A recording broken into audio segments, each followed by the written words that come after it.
Despite that lackluster display spirit, I'm glad you all showed up here today. It's nice to speak to a large audience. If you have any plans for after the ceremony, I suggest you cancel them. I will be up here for a while.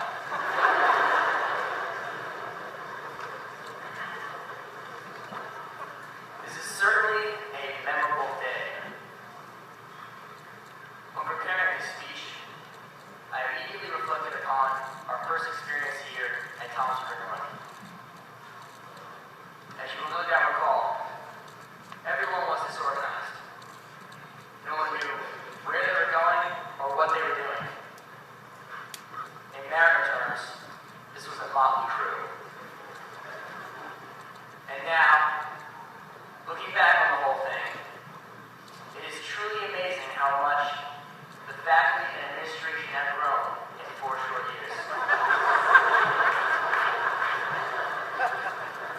On that note, I would like to thank the captain of the Mariners for an excellent job performed at the helm, Mr. James J. House. Of course, Captain House did not do it alone. I would also like to thank his first mates for their guidance and support. Vice Principals, Mr. Madigan, Mr. Relvin, Mr. Bishop, and Mr. Fraser. But let's not forget about the excellent crew that sailed this Mariner ship. The faculty has served honorably, not only as teachers, but as mentors over the past 4 years.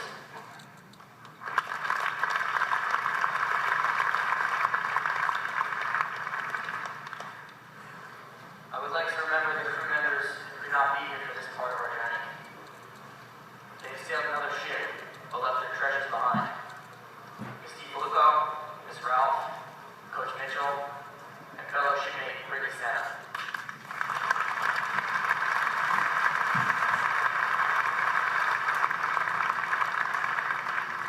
You will be missed, but not forgotten.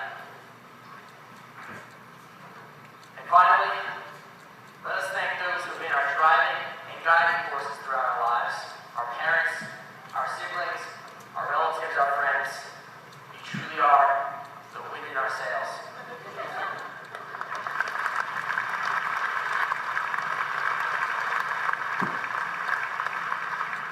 Don't worry, that was my last Mariner metaphor.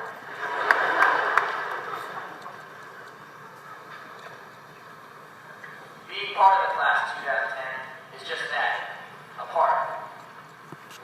The last 4 years have been about our development as individuals.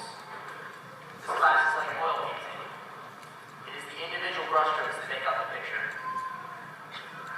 Let's not look at the best athlete, the best chess player, the best student, the best looking, or the most popular. Sure, those colors are beautiful, but they cannot stand alone on that canvas.